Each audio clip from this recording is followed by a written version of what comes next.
శంషాబాద్ ఎయిర్పోర్ట్లో ఎబోలా కలకలం రేపింది. సూడాన్ నుంచి వచ్చిన ప్రయాణికుడిలో ఎబోలా వైరస్ లక్షణాలు కనిపించాయి. స్కానర్ ద్వారా వైరస్ లక్షణాలను గుర్తించిన అధికారులు గాంధీ ఆసుపత్రికి తరలించారు. విదేశీ ప్రయాణికుడి నుంచి శాంపుల్ తీసి పూణే ల్యాబ్కు పంపినట్లుగా సమాచారం. ప్రయాణికుడు సూడాన్కు చెందిన మహమ్మద్గా గుర్తించారు. ఇక మరోవైపు శంషాబాద్ ఎయిర్పోర్ట్లో హెల్త్ స్క్రీనింగ్ కూడా కొనసాగుతోంది. ఇటీవల ప్రపంచాన్ని భయపెడుతున్న వైరల్ ఇన్ఫెక్షన్లో ఎబోలా వైరస్ కూడా ఒకటి. సో ఈ వ్యాధిగ్రస్తుల్లో మరణాల రేటు 25% నుంచి 90% వరకు ఉండటంతో ప్రపంచవ్యాప్తంగా ఇది బెంబేలెత్తిస్తోంది.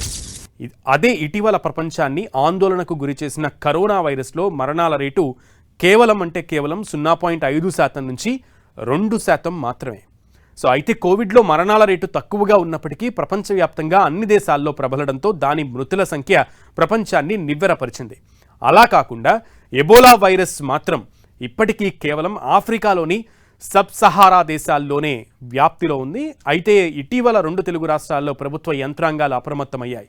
ఇటు తెలంగాణలో హైదరాబాద్తో పాటు అటు ఆంధ్రప్రదేశ్లోని చెన్నై అంతర్జాతీయ విమానాశ్రయం ఆంధ్రప్రదేశ్లోనూ అలాగే చెన్నై అంతర్జాతీయ విమానాశ్రయం నుంచి దేశ విదేశాల ప్రయాణికులు వస్తున్న నేపథ్యంలో ఎబోలాపై ఆందోళన వ్యక్తమవుతున్న నేపథ్యంలో కొన్ని చర్యలకు ఉపక్రమించింది. సో ఇటీవలే ఎబోలా వైరస్ పీడిత దేశాల నుంచి 28 మంది ప్రయాణికులు మన దేశంలోకి వచ్చినట్లుగా అధికారులు గుర్తించారు.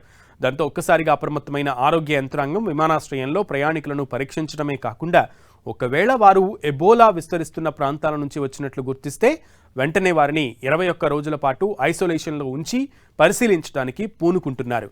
ఇది మినహా ఇప్పటి వరకు 2 తెలుగు రాష్ట్రాల్లోనూ ఎబోలా తాలూకు ఎలాంటి కేసులు లేవు కాబట్టి దీని గురించి ఆందోళన పడాల్సిన అవసరం లేదంటున్నారు వైద్య నిపుణులు.